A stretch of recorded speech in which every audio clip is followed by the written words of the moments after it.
సంవత్సరం వెళ్ళిన వాళ్ళు మళ్ళీ నెక్స్ట్ ఇయర్ వెళ్తే కన్యాస్వామి గారు ఈ ఇయరే ఫ్రెష్ గా మొట్టమొదటిసారి ఆయన మీద శ్రద్ధతోటి దీక్షగా వెళ్ళేవాళ్ళు. అంటే కొత్తగా వెళుతున్న వాళ్ళు కొత్తగా మళ్ళీ అయ్యప్ప మాల వేసే వాళ్ళు ఉన్నంత కాలం. ఇప్పుడు మేడం చెప్పారు 26 ఆర్టికల్ 26 అది ఇండిపెండెంట్ చెప్పట్లేదు.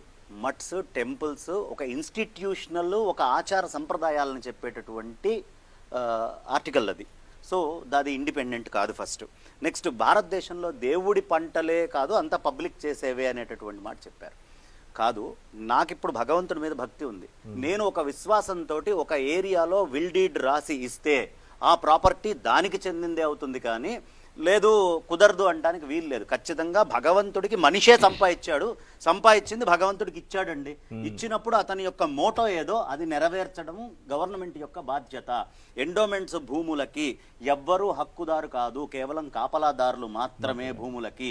ఇది రూల్ ఎండోమెంట్స్ లోనే మీకు దొరుకుతుంది. కాబట్టి ఏదో దేవుడి పంట అంటే నా సొంతము అంటానికి వీలు లేదు. దేవుడిదే ఆ విశ్వాసంతో ఆ దాత ఇవ్వటము అనేది జరిగింది. భూములు ఎవరో ఒకరు హక్కుదారులు అంతకు ముందు అయి ఉంటారు కదా, అయ్యుండి వాడు కష్టపడి సంపాదించుకున్నటువంటిది వాడు శ్రమతోటి వాడు ఆ భగవంతుడి వల్ల సంపాదించుకున్నాడనే నమ్మకంతో ఆయనకి ఇస్తున్నాడు. ఇచ్చినప్పుడు అది భగవంతుడిది. వాడు నిస్వార్థంగా వాడు లోపల ఉన్న ఇంద్రియాలతో వాడు ఇచ్చినప్పుడు లేదు నువ్వు ఇచ్చేసావు దేవుడిది కాబట్టి ఇప్పుడు నాది అంటానికి వీల్లేదు.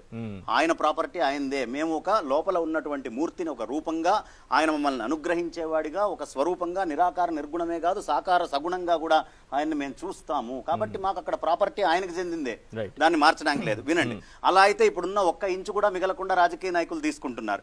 కాగితం వచ్చి 200 సంవత్సరాలు ఏమిటండి, అంతకంటే ముందు రాగి పత్రాల మీద రాళ్ల మీద 2500 సంవత్సరాలు క్రీస్తు పూర్వం 1500 ఏళ్ల క్రితమే ఋగ్వేదం దొరికిందని చెప్పారు. సో రాతకి కాగితం ఉంటేనే డాక్యుమెంట్ పుడుతుంది అనేది తప్పు. తిరుమల మీద ఇన్స్క్రిప్షన్స్ చూస్తే ఎన్నో వందల ఏళ్ల క్రితమే మనకి inscriptions will come in so many ways. So అవే ఆధారాలు, రాసినటువంటి చరిత్రే ఆధారము అని చెప్పడానికి వీలు లేదు. సంస్కృత భారతానికి నన్నయ భారతానికి అంటే ప్రక్షిప్తాలు చాలా పుడతాయి. వచ్చినప్పుడు ఏం చేయాలనే శంకకు కూడా మనకే చెప్పారు. వ్యాసుల వారు ఏది చెప్పారు అదే ఫైనల్. నన్నయ్య చెప్పినంత మాత్రాన్ని నువ్వు నమ్మక్కర్లేదు అనే విషయం చెప్పారు. రాణి వెళ్ళింది అంటే ఆమెకి పవర్ ఉంది కాబట్టి ఓ మనిషి వెళ్తే అది డాక్యుమెంట్లో పడితే దాన్ని పర్మనెంట్ అని నమ్మడానికి వీల్లేదు. అలాంటి ఒక 10 ఆధారాలు లేవు, చూపిలేదు, ఒకటే చూపించారు. కాబట్టి దాన్ని మనం అంత పూర్తిగా ఒక అథెంటిక్గా శాసనంగా తీసుకోక్కర్లేదు. ఆ రాణి తనకున్న అధికారంతో వెళ్ళుండొచ్చు. విభిన్నమైనటువంటి మానసిక స్థితులు ఉన్న వాళ్ళు వస్తారు అంటే అంతకు ముందు నుంచి ఆ చరిత్ర ఉందా లేదా అనేదే మనం చూసుకోవాలి. దాని ఆధారాలు ఉన్నాయి. ఇప్పుడు దేవుడు పవిత్రుడు అపవిత్రుడు మనం వెళ్ళటం వల్ల అవుతాడు అనేటటువంటిది కాదు. పవిత్రత అపవిత్రత అనేది కాదు. ఆయన అక్కడ ఒక పర్పస్లో ఒక తపస్సు చేసుకుంటున్నాడు. ఇప్పుడు ఒక వార్ రూమ్ ఉంది. వార్ రూమ్లో కూర్చొని కొన్ని రూల్స్ పెట్టుకున్నప్పుడు మామూలు వాడు మీకు అంత గవర్నెన్స్ ఉంది, మీరు ప్రైమ్ మినిస్టర్ కదా, ఈ టైంలో నేను వచ్చినంత మాత్రాన మీ వార్ రూమ్లో ప్రోగ్రామ్స్ అన్ని పాడైపోతాయా, నేను లోపలికి వస్తా, ఇది నాకున్న ఫండమెంటల్ రైట్ అంటానికి వీలు లేదు. వార్ రూమ్ వ్యవహారం అక్కడ ఉన్నప్పుడు you are not allowed to go. అక్కడ మీకు ఒక రూల్ ఆయన నిర్ణయించుకున్నప్పుడు ఆయన ఇంట్లో ఆయన సాకారంతో ఉండి మేము ప్రాణప్రతిష్ఠ అక్కడ రూపంలో ఉండి ఆయనకు భోజన భాజనాలు పెట్టుకుంటూ ఆయన ఏది చెప్పాడో ఆ సిద్ధాంతాన్ని నమ్ముతాం. కాబట్టి గంగ పాపాలు గడిగినట్టు తులసి చెట్టు పాపాలు గడుగుతుంది అంటే గంగా మీరు తీసుకెళ్లి వాళ్ళు ఇండస్ట్రియలిస్ట్ వేస్ట్లు తీసుకెళ్లి కలుపుతున్నారు.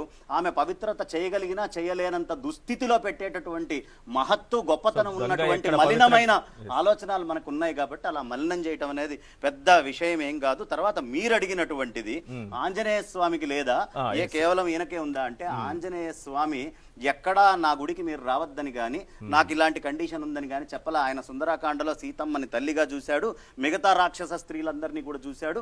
ఆ 4 రోజులు ఇబ్బంది ఉన్నప్పుడు వెళ్ళరు తప్ప మిగతా భారతదేశంలో ఏ గుళ్ళల్లో కూడా ఇలాంటి రూల్ లేదు. ఇలాంటి ఒక ప్రత్యేకమైనటువంటి విధానము స్త్రీలు వద్దు అనుకున్నటువంటిది ఏకైక గుడిది. కాబట్టి ఈ గుడి ప్రత్యేకత ఏదైతే ఉందో దాన్ని మనం ప్రొటెక్ట్ చేయాలని అంటారు.